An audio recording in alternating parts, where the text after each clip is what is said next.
you know. We're live! Welcome everyone. Welcome Dahlia. Welcome Anna Marie. Welcome our wonderful viewers, now and future. Welcome to One More Page of the Virtual Space. I am Amanda, and I will be talking at the beginning, and then I'm going to get out of your hair, so don't even worry about it. But I am here to celebrate Cool for the Summer by the amazing Dahlia Adler, helped by the beloved Anna Marie McLemore. I would have my copy to hold up. I did read it. I loved it. But I had to lend my copy, and also we sold out at the store of the ones we had in on Thursday. We've gotten more in, but I was just like frantically applying book plates into books all on Friday. So if your book plate is crooked, I'm so sorry. I really did my best. It was plated with love. But I will introduce you to and then get started. Are you ready to be introduced? I am. Okay, that's a good start. So we'll start with the person of the hour, Dahlia Adler. Dahlia is an editor of mathematics by day, the overlord of LGBTQ reads by night, and a young adult author at every spare moment in between. She is the editor of the anthologies His Hideous Heart, which is a Junior Library Guild selection, and That Way Madness Lies, and the author of many novels, including most recently Cool for the Summer. And she lives in New York with her family and an obscene number of books. So claps for Dahlia. And then moderating the event with her tonight, being in conversation, is the amazing, the beautiful, the wonderful Anna Marie McLemore, who was born in the foothills of the San Gabriel Mountains and taught by their family to hear La Llorona and the Santa Ana winds. They are the author of The Weight of Feathers, a 2016 William C. Morris YA debut award finalist, 2017 Stonewall Honor Book When the Moon Was Ours, which was longlisted for the National Book Award in Young People's Literature, Wild Beauty, a Kirkus School Library Journal and Booklist Best Book of 2017, Blanca y Roja, a New York Times Book Review Editor's Choice, Dark and Deepest Red, a Winter 2020 Indie Next List title, and The Mirror Season. They're very cool. I've blurbed both of their books, which is super fun. Welcome, Dahlia and Anna Marie. Thank you for having us. And just so everyone knows, I'm going to hop off, let them do their thing. I'll keep an eye on the comments. So if you have any questions, you can ask them there, and then we'll do a formal Q&A with our amazing authors at the end. You two got this? Yeah. All right. Peace out, Cub Scouts. Enjoy. Felicidades! Congratulations on release day. I am so excited for you, and I'm excited to get to talk with you because we go way back, but I don't think I've ever gotten to ask you all of the questions on camera before. On camera, the important distinction. I'm pretty sure you've asked me all of the questions. I have asked you all the questions. At some point in your decade of our friendship. Yeah, more or less. So, how has release day been going? So fast. I forgot how fast these are.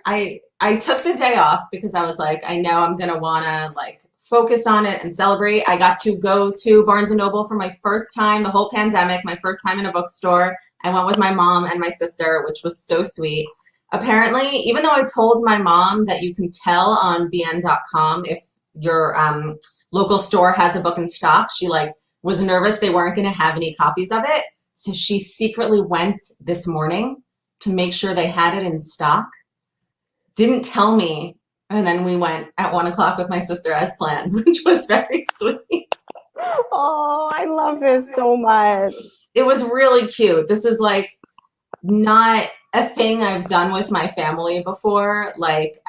They've come to launch events, but they do or they don't. They're usually in Manhattan. My family's not there, so it's probably under normal circumstances, they would not have been there. And this time they got to be part of one of the only things I did that day, which was cool. Oh, I love it. As we're just talking about before we went live, I'm a hardcover nerd. I know you're not as much as I am, but I'm going to ask you to show your beautiful pink foil to the world. We just discovered that Cool for the Summer and Mirror Season both have pink foil, which is so incredibly exciting. Yeah. So and the pink end pages. I love them. I love the pink end papers. I'm sorry. I can never figure out how to hold my book up to the webcam. But yes, I know, it is purple hardcover, pink foil on the spine, and these gorgeous bright pink end papers. It is actually my first hardcover novel. So while I am not a big hardcover nerd, I am a very big hardcover nerd over this because I have never had a hardcover novel before, and it was just something I wanted to have, and I like that now I do. It's so beautiful. I can't wait until I'm holding my copy. Okay, so now that we've admired your beautiful book, for anyone who's stumbling upon this event and doesn't know about this book, will you give us like whatever version of like the really short description you want to give us and the longer description of Cool for the Summer? I can. So the very, very shortest version that I give is by YA Grease. I am not actually the biggest fan of Grease the movie. There's too much like changing yourself for somebody else for my taste personally. But I used to tell people about the book and I'd be like a summer romance, come back and be like, oh, like Grease. So eventually I just kind of adopted it. So the shortest version is by YA Grease. The slightly longer version is that it's about a girl named Laura who finally lands the guy of her dreams, only to find her unexpectedly female summer fling has transferred to her school. And she's finally got the guy, but she can't stop thinking about the girl. So that's my little bit longer elevator-ish pitch. So because we've been friends for a while, I know that you have a lot of amazing ideas, and I kind of want to know what was the one that made this one really stick? Like what made you have to just tell this story and go after this one? So this was actually complicated. I wrote all these books. I had 3 YA books and 3 NA, new adult college set romances. And then once I had those 6 books done, I was like, okay, I feel like I can, breathe. And I feel like I'm done with phase 1 of my career. And now I'm looking at my life and it was the time I decided I wanted to have kids. And then after I had my older son, I could not, even from while I was pregnant onward, I just could not write. So I actually spent a lot of time pulling my teeth over this other book that required so much research. And I just I couldn't get through it. And then I was commuting to work and I had a 3-hour-a-day commute, which is another thing I really do not miss. And I was dabbling a little bit with Cool for the Summer. And I was like, I have to move forward with this because there's nothing in it that's tripping me up. It's fun. I don't have to stop to do research because this is my wheelhouse. I'm setting it, partly where I live and partly a place I've been. Laura is an aspiring romance author. She and I do not have similar personalities, but we are coming from similar places.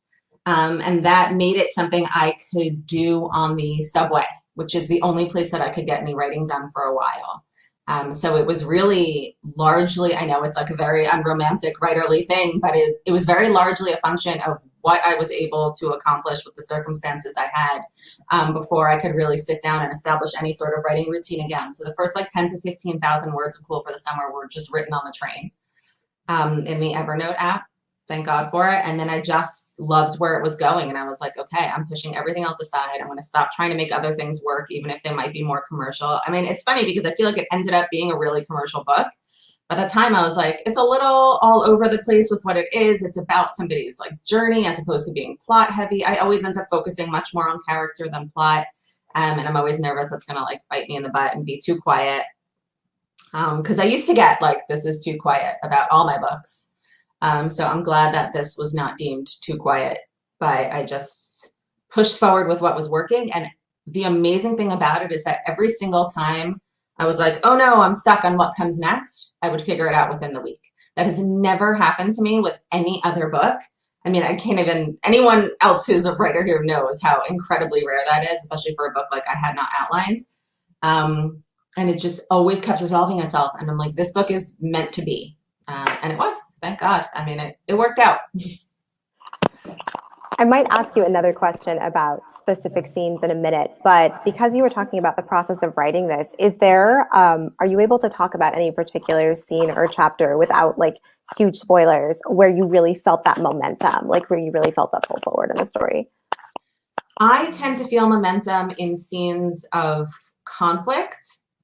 So there's definitely some of that fighting and clashing. But there are scenes at the end as Laura is going through her process. I'm going to try not to spoil. And those sort of spilled out. There are a lot of emotions in those scenes, which really ties into why I like writing YA in particular. There's a lot of emotions at the surface, a lot of things coming together. You're understanding a lot of things for the first time. So those scenes where I feel like sometimes I'm maybe even figuring out a little bit with the characters I write, it like, it tends to pour out more. The stuff that's a little more transitional, or like you want to show relationships but aren't, don't have the same forward momentum for me. But the really emotional outpouring ones are the ones that drive me, for sure. Is there something you can say you're most proud of in this book, whether that is a particular chapter or a theme or a character or whatever comes to mind with that question? I really love how I wrote by questioning in this book, to be honest. I found when I first wrote in FFY, when I wrote Under the Lights, I must have written it in like 2013. And there was so little bi-rap, and there was so much commentary on what there was that you had to be so careful to write the perfect bi character, whatever that was. And over time, I came to like hate that because there's no perfect bi experience. And I think it's particularly confusing and messy and falls into a lot of stereotypes for a reason. So I gave myself permission to like lean into the messiness in this one in a way I absolutely would not with Under the Lights. And even though that meant like doing a big bi book no-no, which is that, slight spoiler, but Laura doesn't actually choose a label for herself by the end of the book. She's still trying to figure out what she feels comfortable with. That was a hard thing to let myself do because I knew it was on the list of like things people hate, that people call like bad bi rap. And I mean, I'm writing a love triangle. I feel like I'm already at a big disadvantage writing like the most hated trope in YA. But yeah, I really like that I wrote what I felt was a very, very honest journey for her, even if it meant writing things that I was really worried would get me like panned as ruining bisexuality for all of America or whatever.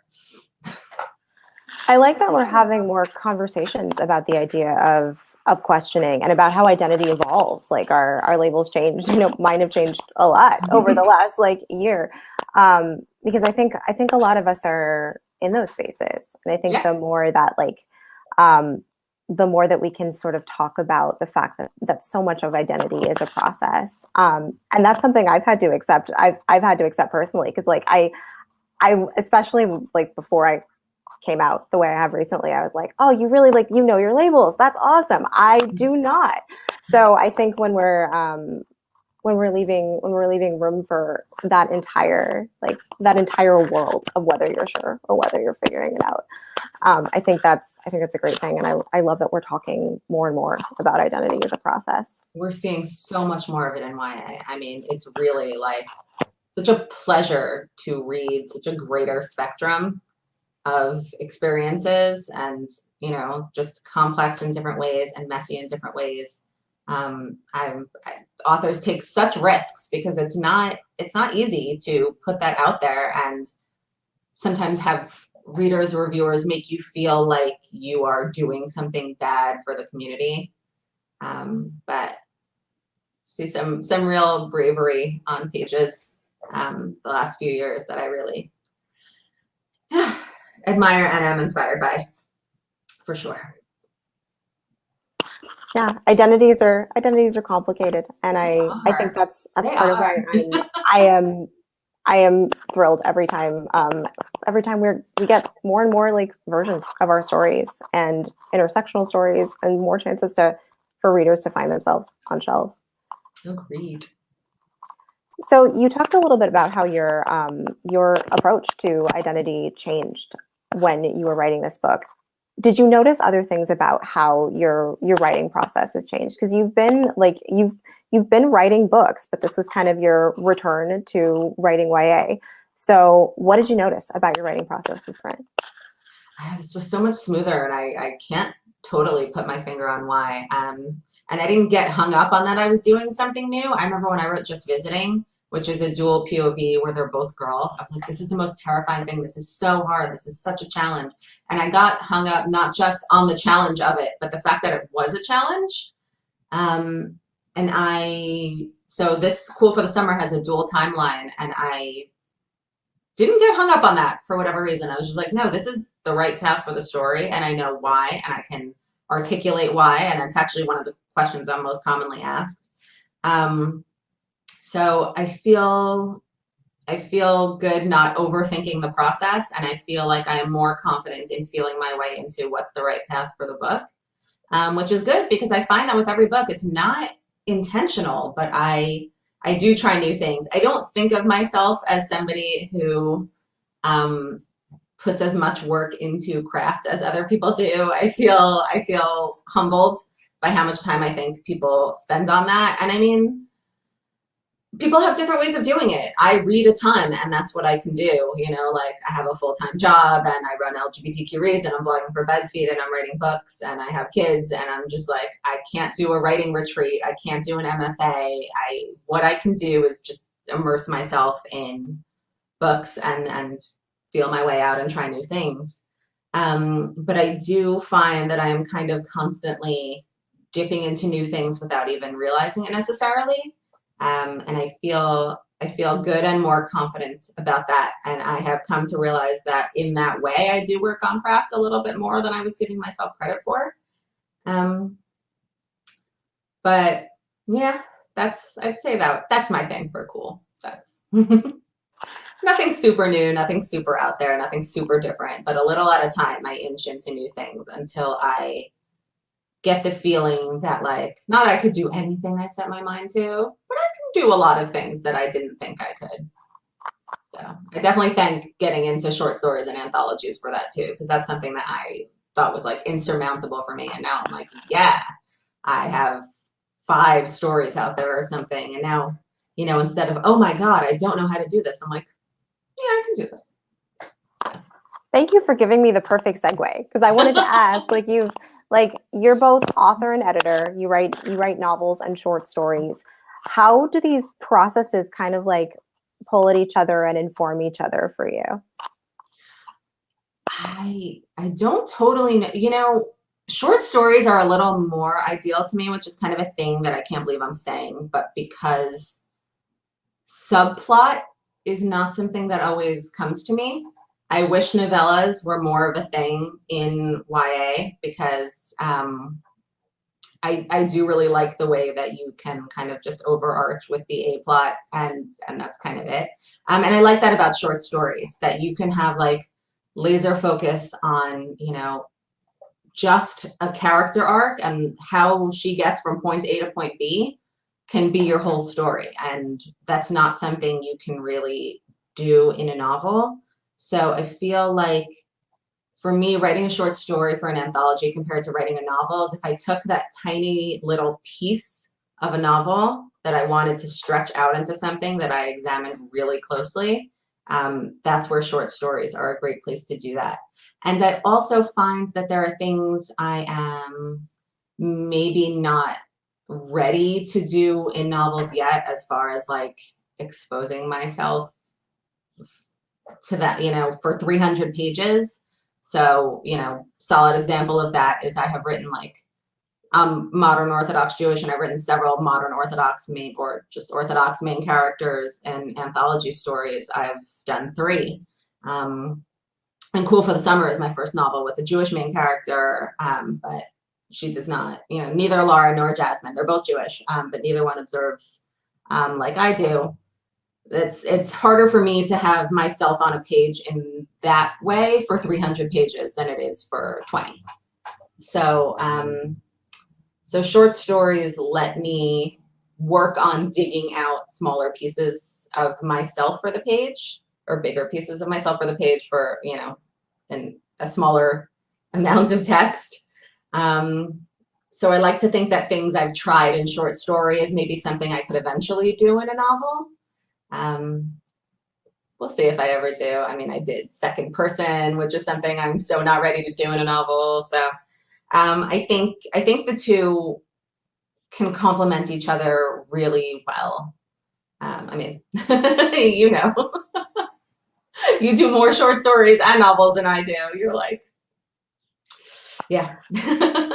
I like the sort of contrast in forms because some things feel like short story ideas and some things feel like novel ideas, like you were talking about. Sometimes it's about plot and subplot, sometimes it's about character. But I love the fact that ideas sort of like have different containers that they belong into. And that's something I really appreciate about both getting to write different forms and getting to read them from authors that I love. Yes, for sure. So now that I've asked you all the questions about Dahlia's writing brain, I want to go back to this beautiful book, and I want to ask you. StreamYard keeps getting the better of me with how to place. I can't even center myself on this thing. How am I still so bad at virtual events over a year into the pandemic? I'm like, I know. Whenever I do that, like I'm the book I'm holding is tilted. I'm like, well, it's not straight, but I'm not either. So what does it matter? What was I asking? Oh yeah, yes, I was asking. Yeah, that really narrows it down. The questions I wanted to ask. It's about your book. Thanks, Dahlia. So I wanted to ask you what scene changed the most, and what scene do you think changed the least? I'm asking this because a lot of times when I talk to author friends and we talk about our books, there's often a scene that's almost identical to the first draft, and there are inevitably ones that were never there in the first drafts. So if I ask you that question, what scenes are coming to mind? So that's actually a really good question because Cool for the Summer did not change that much at any stage. It's actually, I feel like I'm like not giving enough credit to the people who read it along the way.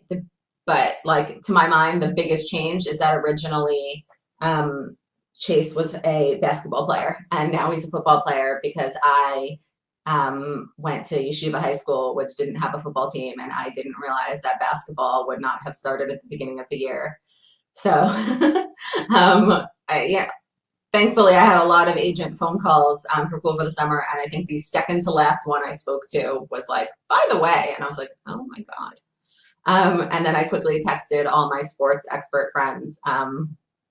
Anytime I have sport questions, like Jen Icapelli, Sarah Henning, and Candace Montgomery are just my go-tos. I'm like, do I have to change this? And they're all like, yes, you have to change it. That's ridiculous. Oh my gosh, did I read a version where I didn't catch that? I have so many brothers. I feel like kind of shocked if I didn't notice that. I can't remember if that was in the version I read. In fairness, there's a lot of other stuff going on in it, and you know, that's the least queer part. So therefore the least interesting. Yeah, I get pretty distracted by queerness, so. Yeah. The biggest changes were additions to just introducing Laura's friends more and livening them up on the page a little more. Kiki kind of always had a really big part because she was really fun. But I had to try to make it so you didn't absolutely hate Shannon. I don't think I succeeded because Shannon's kind of the worst. But I just feel like everyone has a Shannon who like is kind of the worst, but if you're the kind of person that feels like you just need I'm sure it's an anxiety thing, but you sometimes just need somebody who's a guide to like, if I don't know what to do, I'm just going to look at what they're doing and kind of figure out life that way. And that's who Shannon is for Laura. So yeah, I had to work on making her suck less. I don't think anything came out actually, which is not so unusual for me because I underwrite and then as I revise, it gets bigger and bigger. I mean, my published books all are like 20,000 words longer than they were at the end of the first draft for the most part. It's just Cool for the Summer didn't change that much. I could be forgetting something, but sorry, I'm gonna sneeze. Sorry, everyone. Or maybe not. Good control by me. Yeah, it did not have big changes. I didn't have an edit letter from my agent or my editor. Just phone calls about what to fix. So it was pretty calm on the changes front. I'm not anticipating that for the next book, but but you already know that. Thank you for another perfect segue. You're changing the order of my questions. I'm sorry, I don't mean to be segueing. It's great. It's great. I'm just skipping around. I probably would have done that anyway because I'd be like, oh, that question is shiny. I want to ask Dahlia that next. So what are you working on now? What can we look forward to? So I am revising the second, unrelated, but the follow-up to Cool for the Summer, which is another romance novel between two girls. They are an aspiring cheer captain and the very, very unwelcome first female football captain who is a transfer to the school. There's a lot of echo. It's tentatively called Home Field Advantage. And there's a lot of echoes to Cool for the Summer because I was writing Home Field Advantage first. I mean, I've been working on that book, like I said, but I actually recently found like notebooks and old files, and I've been working on that book apparently even longer than I thought I had. So it's like 5 years in the making. I can't even believe I have a finished draft of it, which, by the way, I wouldn't if it was not for Anna Marie. I just want to make that clear. But I've been working on it for so long, and I didn't know if it was ever going to be finished, if it was ever going to go anywhere. So I think I took a lot of the things that I wanted to see in it and put them in the next thing I was writing, never knowing I was going to go back. And actually, like, a lot of the names of secondary characters and stuff are even the same, and I had to rush and change them.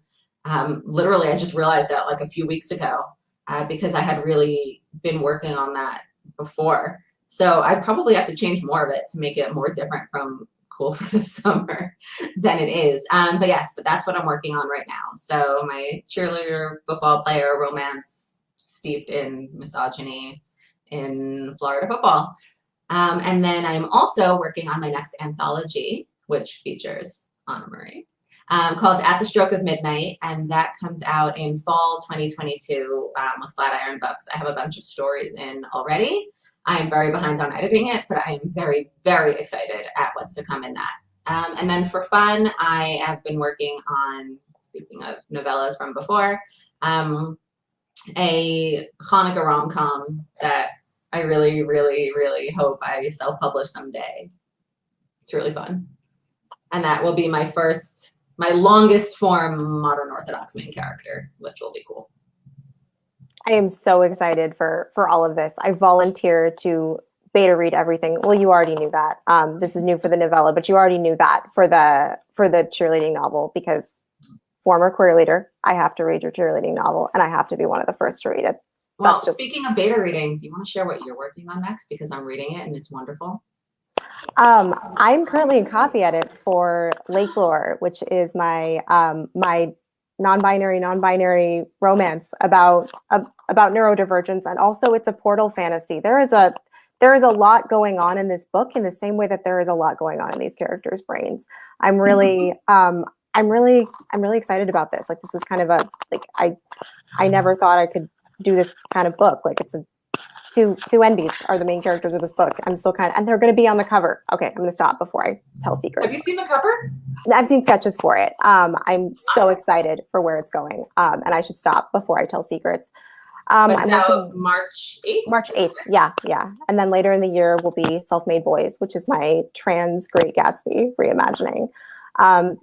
It's gonna be a really trans, really non-binary, really queer year next year. And I'm very excited. And your fairy tale story.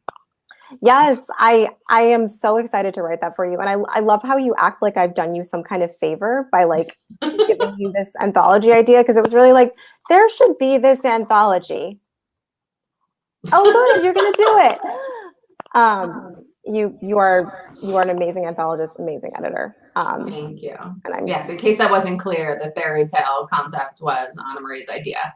So after writing me a beautiful story for That Way Madness Lies, which came out in March, if you haven't purchased that one yet, proceeded to then create yet another one and give me another story. Can we do copy edits for Lake Lore? I'm late with my useless beta read, but I'm excited to be reading it anyway. The chaos of copy edits, always the chaos of copy edits.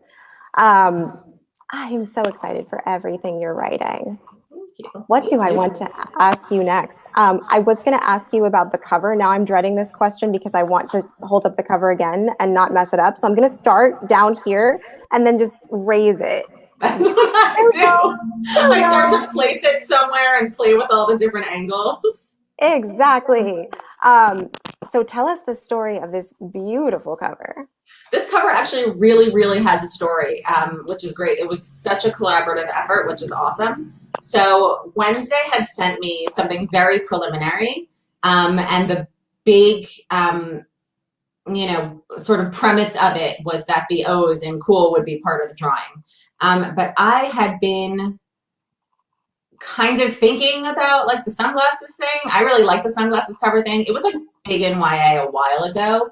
But just as we were doing this, the book The Black Kids came out and had, first of all, it's a phenomenal book, but it had a great cover with sunglasses on it. So when they tried to tell me like sunglasses is not a little older, I'm like, no, The Black Kids just did it. It hit the indie bestseller list. Now you have to listen to me about it. I mean, obviously I didn't say it like that, but I was like, no, relevance. A book that just did this sold really well. Please listen to me. And they did. I mean, they've been wonderful. Wednesday is amazing, and I could not ask for better.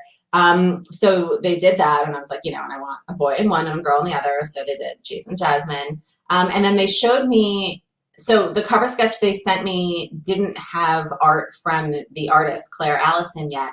But they showed me her portfolio to give me an idea. And this girl, like a drawing of this girl was in the portfolio. And I was like, well, that's Laura. Can we just, so, but I didn't know, I am very bad at visuals, which, I know I should be able to describe things. I'm an author, but I'm just not good at that.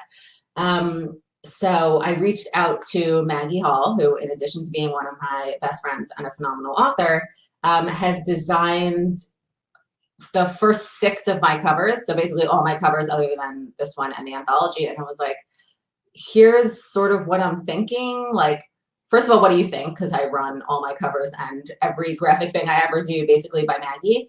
And also, basically, can you help me figure this out, like how to express what I want?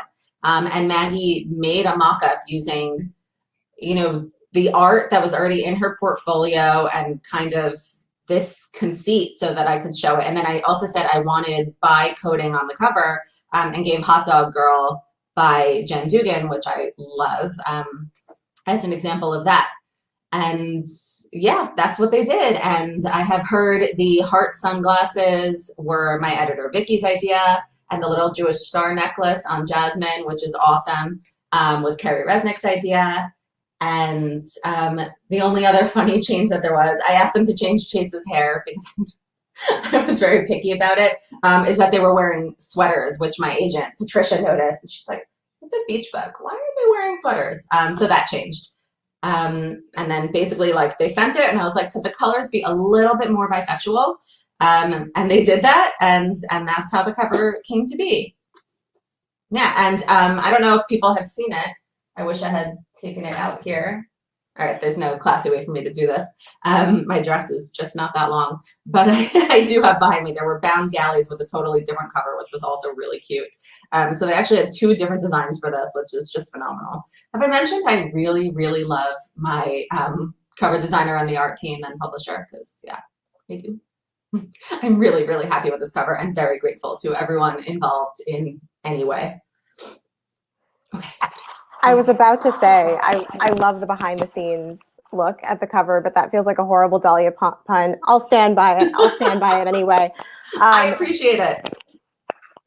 I love that. Can we make the colors more bisexual? Can we make it queer? Just yes. A motto. I just want it to be the biased looking book that has ever been. And so it is. Also, thank you for your patience as I took the entire length of your answer to center that book. It was a great job. I was trying to like hold mine up too and not get it off screen. Sort of worked. So while we're thinking about the title of this book, I think a lot of us can guess what the first song on the playlist for this book would be. Do you want to talk about that? And do you want to tell us about others that belong on the real or imagined in your head playlist for Cool for the Summer? I actually was just tweeting about it today. Yes, so Cool for the Summer by Demi Lovato. Obviously, I love that song. It not only heavily inspired the book, but is, how did I once again get off center?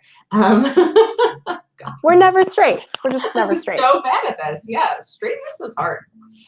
It really is. Hats off. So yes, so Cool for the Summer is also like the actual song itself is involved in a scene and more than one scene and a plot point, which like I really, really wanted to give this song its due. I think this song was a big deal. You know, I kind of knock I Kissed a Girl a little bit in the book, like got a little warning from my copy editor even, like, do you want to kind of snipe at this song? I'm like, not really, but it's, you know, I Kissed a Girl was a little more like, I'm experimenting, I'm pretending, and Cool for the Summer to me was really about embracing that experimenting as, you know, as more real, as like, tell yourself what you need to tell yourself to make it okay, but like, we are into this, we like this. Oh, that was something that changed, actually. So without spoiling, but there's, whatever, who cares? But there's a conversation about there being different versions of the song in the book. How the song goes, "Don't tell your mother," but at one point, Demi Lovato performed it as "Go tell your mother." I learned that while writing the book. So that scene changed. I learned it after writing that scene. That's revision. So I like what happened to be just watching videos of the song and I came across that and changed the book because of it. I guess that is a little bit spoilery, but I feel like, I don't know, interesting fact when you read it, feels worth it. Don't you love when you find the perfect piece of research at just the right time? Yes, it's writing magic. And I mean, perfect time, and it really clicked. It was a little hard to write because you can't use song lyrics. You know, if you want to use song lyrics, you need to get permission. And for a song, like for pop hits, they're almost never like one person you have to approach for permissions. There's like 30 people with writing credits on Cool for the Summer. So I was like, forget it. That's never going to happen. I can't put in a single line. So you just have to do the best you can. And for the most part, I just happened to talk to somebody today who shocked me by having never heard the song and not even knowing it was a song reference. And I was like, oh, so I wonder how this reads if like you have no idea what I'm talking about when you see all this Cool for the Summer stuff. Like I almost wrote it as if it's impossible not to know. But for the most part, I have not bumped up against people not knowing. So that was interesting. And then Demi Lovato's Confidence also gets a shout out. That is my pump up song to the extreme. I listen to it all the time. And fun fact that a thing I do while I'm listening to it is mentally imagine the three main characters from my new adult series performing karaoke to it at a frat party. I don't know why, but whenever I'm walking by myself at night or whatever, and I just need to like not think about what's happening, that's what I do. And then Taylor Swift is the other artist who is very Cool for the Summer. Blank Space gets performed at karaoke in the book as well. And that is because I listened to it over and over and over again with Maggie when I was at her house for the launch of her debut, The Conspiracy of Us. So I wanted to give it a little shout out. But Maggie texted me right after Folklore was released. I'm like, I like Taylor Swift. I'm not like a Swiftie. I'm not like, oh, new album, I must go listen to the entire thing immediately. And she's like, you should really listen to Betty. And I listened to it and it's like eerie how it's like she heard Cool for the Summer and turned it into a song. There's like a lot of lines from it that, not like a smooth narrative of the song, but there's a lot of lines from it that correspond to different scenes in the book, like a really, really weird amount. That's all I will say about that. But if you are on the fence about buying or reading the book and you desperately want a sapphic YA version of Taylor Swift's Betty, may I recommend Cool for the Summer, which I know feels funny to say because it's named after a totally different song, but Cool for the Summer came first. And those are the big songs. Like nothing else is even up there with them. I know there are more things on my playlist. I'm sure there's like, I always have these like sapphic songs that are always on my queer girl book playlists. But those two Demi Lovato songs and those two Taylor Swift songs, honestly, you could listen to the four of them on repeat and just like get the whole vibe of the book right there. And The Sky is a Neighborhood by the Foo Fighters, which I love. And I imagine Laura and Jasmine like lying on the beach and staring up at the stars and listening to that song. I don't know why. It's just how it feels. So with the 3 characters from your new adult series singing choreography, like or singing karaoke, who's really carrying that performance? Who's just along for the ride? I need the full picture here, Dahlia. It's really embarrassing. I don't know why I share this, but it's just really like it's too late. It's become such a part of like how I listen to that song. Lizzie initiates it and sings really, really sluttily at Connor.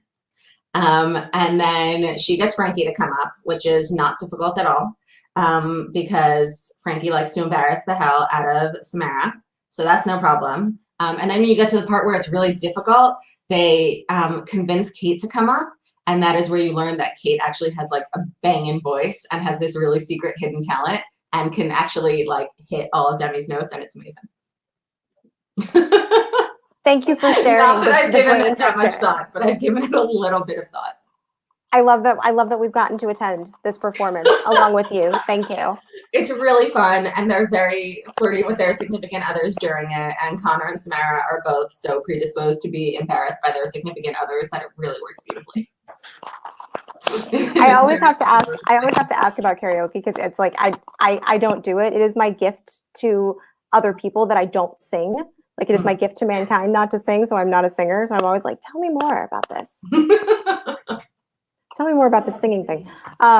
Okay, so I don't know how much time we have left, but I did want to ask you any random trivia about either you've shared some, but like about like things in this book that you would like us to notice, trivia about the writing process, just anything you haven't shared with us that's coming to mind. Oh, I'm trying to think what I put in my Twitter thread about this week. I share a lot of things on Twitter. If you don't follow me there, good for you. Are you on Twitter? I am occasionally on Twitter. I have tweeted.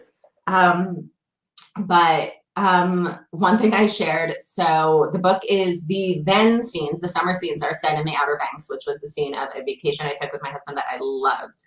So I really wanted to set something there.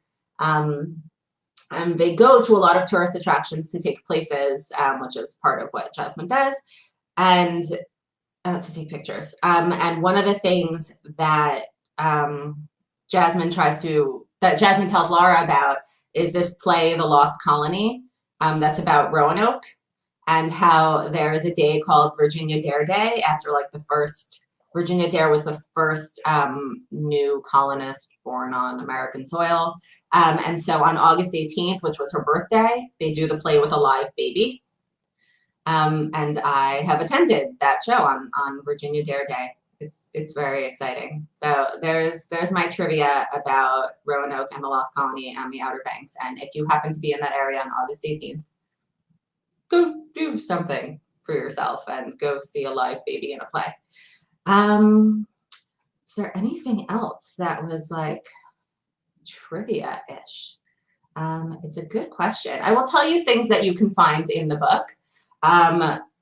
Graphic novel recommendations. Jasmine is a big graphic novel fan, and she has recommended a bunch to Laura. Laura works as a bookstore barista in the book. She was supposed to be a bookseller, but then she got forced to go on this trip with her mom, so she lost the job. But when she came back, she still needed to earn money. So she's working at the bookstore, but in a different position. So you can see some recommendations for some great graphic novels, including, one of them is made up, but the rest of them are real, including Mooncakes, which is my personal favorite. And at the time, I had not yet read Flamer and The Magic Fish. If I'm rounding out my top 3, those are my big 3 YA graphic novel recommendations. You didn't really think you were going to get through this without any recommendations, right? Another really fun thing. Nor would I want to. You are Dahlia. Another fun thing in the book is that Jasmine listens to just like indie music. So Laura's like rattling off the names of some of the bands that they've listened to in Jasmine's car back when they're listening to music and not really talking because they don't really know each other yet. And those bands largely come from YA books that I have loved. So one is a reference to one of Rebecca Barrow's books, and one is a reference to one of Jen Wild's books, and one is a reference to one of Lauren Givaldi's books. So that was really fun. I love making reference to other books in my novels. I think that's so fun. I love whenever authors do it. When I recognize like really familiar last names stolen from everywhere. I have used Cam Montgomery's various names. Like there are Candaces and Amandas and Montgomerys in like 4 of my books. You can find stuff like that everywhere. Yeah, that's always really fun. And what else? What other kind of trivia things? Those are my favorite things. Oh, so as I mentioned, Laura is a budding romance novelist, and she's writing romance novel through the course of it. You don't see much of it because that would just be embarrassing. My romance novel within a novel, lack of skills, but I reference different books that Clementine Walker, her favorite romance author, had written. And somebody reached out to me to ask me who she was based on because they really wanted to read those books. And I was like, they're not real. I'm so sorry. She's completely fake. But I loved that I got that question. I'm like, oh, I guess these ideas have legs. I hope somebody like takes them and runs with them because that's great. But it's funny because one of them is called the one that I don't remember if it's You're the One That I Haunt or just The One That I Haunt, but that's a little Grease reference because YA Grease. Anyway, yes, so that is another thing that that I like. And if you have heard me talk about the process of writing Under the Lights before, you will recognize where things end up for Laura. And that's all I'm going to say about that because it's a little spoilery, but that deeply echoed my process of writing Under the Lights. Go with that. Love it. Thank you. This is the time where I'm going to tell everyone, if you have questions, please put them in the comments. Yeah, I will check there. And if there's anything that Dahlia has not answered, this is the time. But I will also keep asking you questions. You can keep asking me questions because it doesn't look like anybody has any. So I think we're awesome and great. I'll wait for someone to stop me, and I'll keep asking you questions. Okay. Okay. So you've written series, you've written books that happen in the same world. I'm gonna ask you to like cross between series, and who could like, especially with Pull for the Summer and your other series, like who do you imagine being like really good friends? Who should maybe never meet? Just tell me some pairings that you're thinking of when I like talk about your different worlds. That Lizzie would have no patience for Laura at all. She just would not. I don't know if Frankie would either. It's really hard to picture Laura getting along with any of my Radley girls, but I think that Laura and I feel like Laura, Jasmine, Vanessa, and Brianna would actually have like really good double dates. I don't know if I just write my YA character so different from my NA characters, but I feel like they would bond really well and they'd be pretty chill about Vanessa's stardom. For anybody who doesn't know, Vanessa and Brianna are the main character and love interest from Under the Lights. So Vanessa's a Hollywood actress and Brianna is kind of her handler, the daughter of her publicist. So I could see that. I could see that working out. Probably the best of all of them. I feel like maybe Frankie and Josh could be friends because Josh is gross and a horrible human being, but I don't think Frankie cares. I think Frankie thinks it's hilarious, and that's it. They would not hook up. Even if Frankie were not with Sam, they would not hook up. You're going to inflict Josh on Frankie. Josh would try, but it would not work. I see a question. I like to see. If Lara and Jasmine were socially distancing together, what would a typical day look like for them? I feel like they would not get off the couch that much, ever. They do a lot of watching movies together and enjoying being under a blanket together and eating M&Ms mixed with popcorn together. And I feel like they would do a lot of that. And then eventually Laura would be like, I need to get out of the house. And Jasmine would be like, chill, stop, let's listen to music. And Laura would be like, no, I hate sitting and listening to music. And then they'd make out. I think there'd be probably a lot of that. And probably Laura still trying to practice making coffee and being embarrassingly bad about it. But I think that they would be very cute and domestic, um, or at least they would try, and then eventually just like go nuts and probably edge out onto the beach just to like get outside a little. But lots of couch. Oh, another question. Will you ever write middle grade, do you think, or picture books?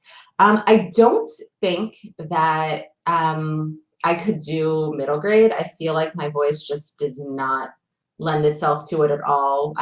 But my bigger sign for me is that I've never had a middle grade idea. The only thing that has ever kind of mentally made me think middle grade is just like, that's the age for like having a bat mitzvah. And I'm like, oh, whatever, write a bat mitzvah book. But now there's actually people doing that a little more frequently, which is very cool.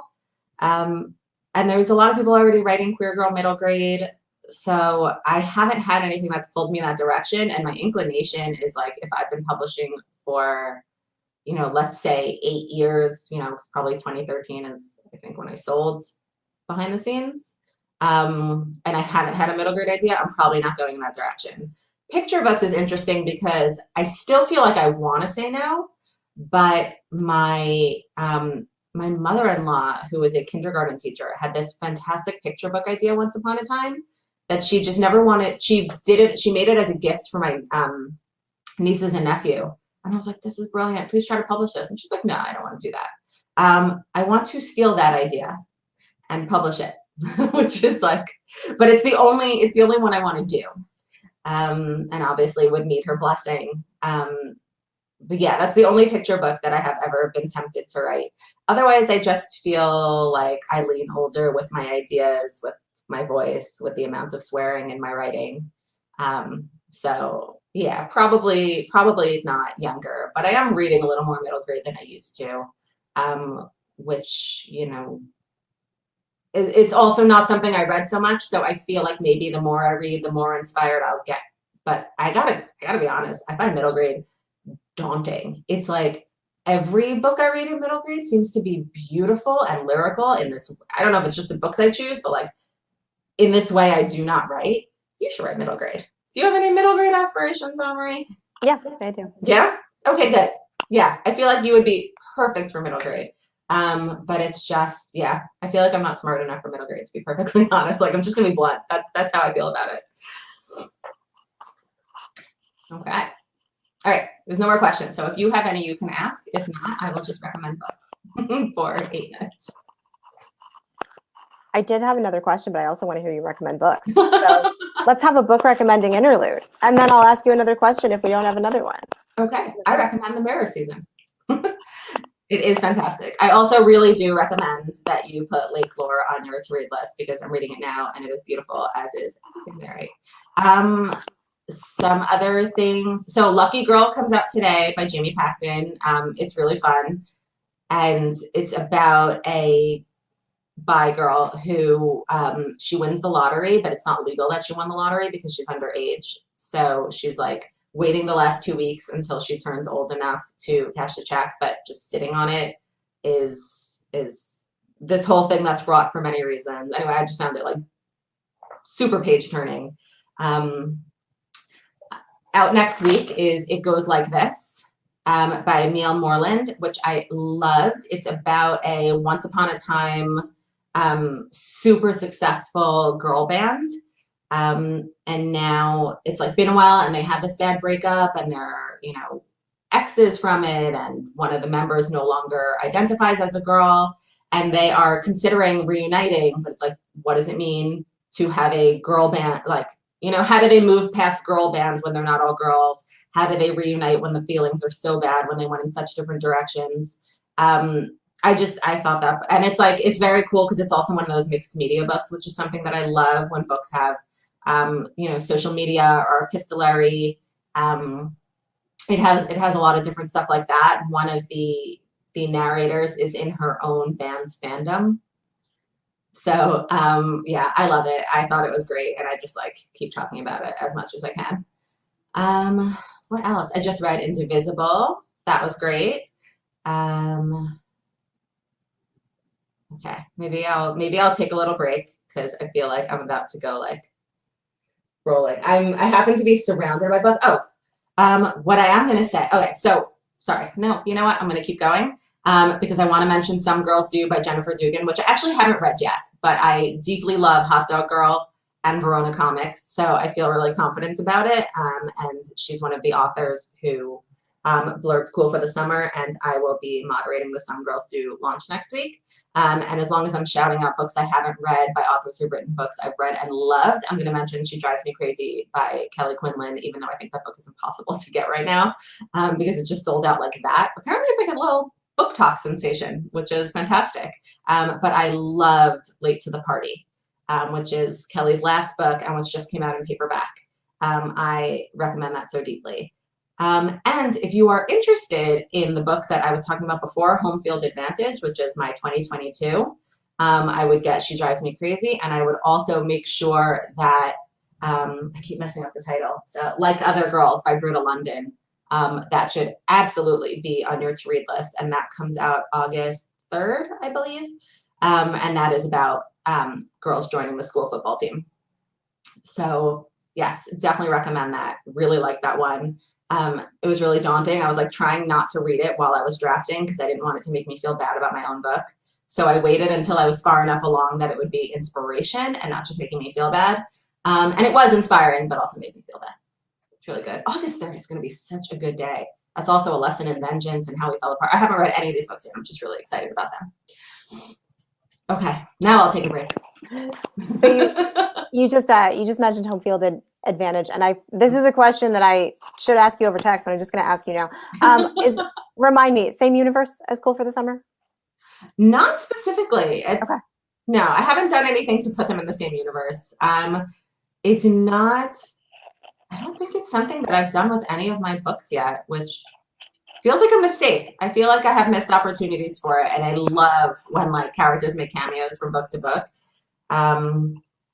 Yeah, I didn't do it, but it would have been cool. I do dream of doing that someday. Well, we're going to get you started right now because my next question is any secondary characters in Cool for the Summer who you think need their own story? So, I mean, I would read the hell out of a book about Kiki, who is one of Laura's best friends who she's obsessed with mysteries. She has a podcast that's basically just like the nosiest thing on the planet, where she just digs into mysteries wherever she can find them. And she keeps trying to like blow up the audience for her podcast and you know, kind of turn it into something bigger and more official. But like right now it's like, you know, they refer to one episode where it's like she's investigating whether these two different like librarians from two schools in the area are dating.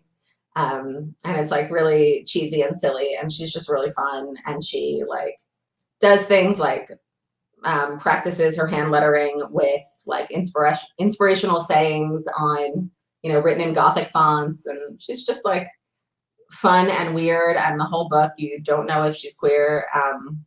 I do, but I don't like, I don't talk about it. I feel like if she doesn't ID yet, then I can't, but I think about who she's going to be in college a lot, and how she will ultimately define herself a lot.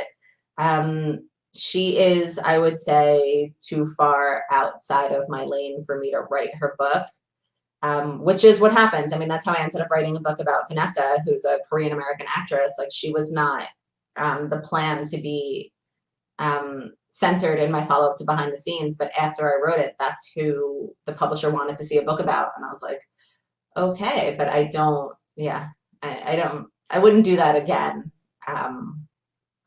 So that would be tough. But yeah, there are fun secondary characters, but I don't think there's any sort of spin-off in the works here. But it's something I wish I thought more about when writing. When I wrote Last Will and Testament, like I didn't know that I was going to be giving each of those girls their own book.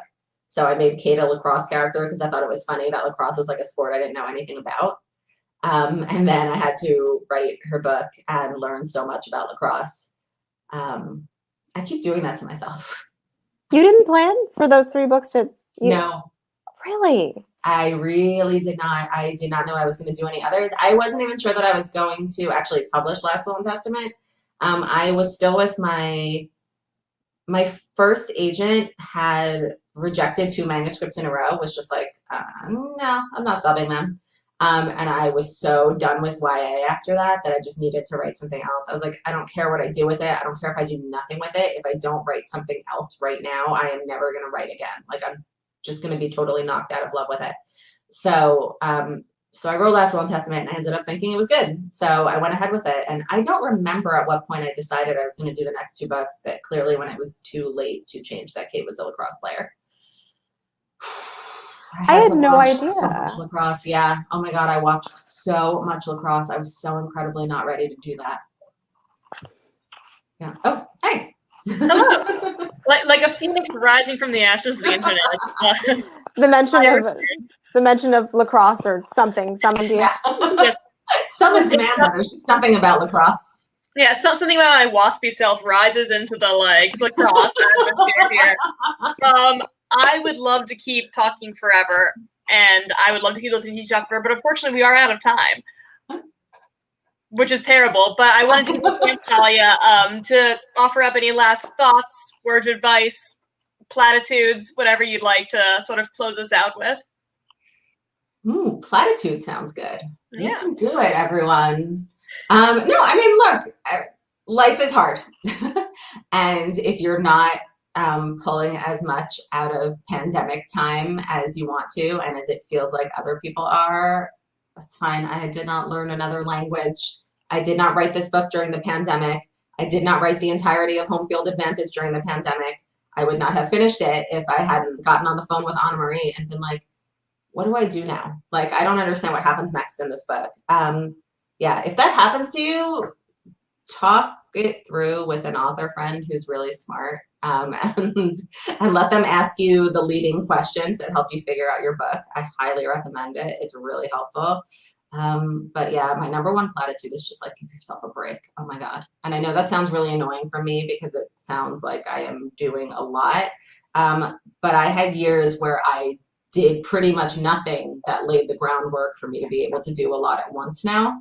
You can look at my tweet thread. I know I'm referring to myself on Twitter a lot lately, but I recently tweeted about like the fallow years, which is I had years that I did just like short stories and writing words that weren't going anywhere. And I feel really lucky that I was able to find a place for those words in what will hopefully be my 2022 book. I just like do not want to count my chickens before they're hatched.